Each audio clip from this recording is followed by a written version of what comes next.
పూరా local police వారు ఎప్పుడు కూడా వారి డ్యూటీస్ నిమిత్తం బయట ఇంట్లో వారి పిల్లలకు అందుబాటులో లేకుండా ఎప్పుడు వస్తారో ఎప్పుడు వెళ్తారో సమయ పాలన లేకుండా వారి డ్యూటీస్ ఉంటాయి. ప్రజల రక్షణ గురించి వారు ఎక్కడెక్కడో పోస్టింగ్స్ ఉంటాయి.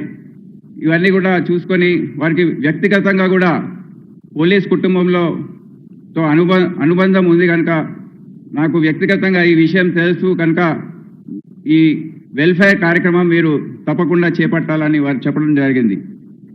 అదే కాకుండా సైనిక్ స్కూల్ మరియు ఆర్మీ స్కూల్స్ గురించి మనం వింటుంటాం.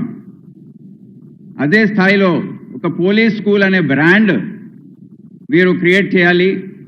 జాతీయ అంతర్జాతీయ స్థాయిలో కూడా ఇది గుర్తింపు చెందాలని వారు చెప్పడం జరిగింది.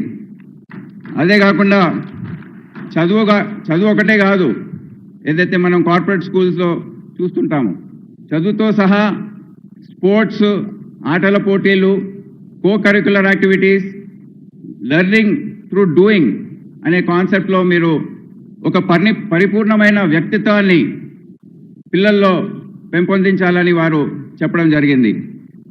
అయితే వెళ్తూ ఇంకోటి కూడా చెప్పారు, ఇది ఈ సంవత్సరం అకాడమిక్ ఇయర్లో ప్రారంభించే ప్రయత్నం మీరు చేయండి అని చెప్పారు. దాంతో భయం వేసింది సార్. ఎందుకంటే ఇది గత సంవత్సర కాలంలో కూడా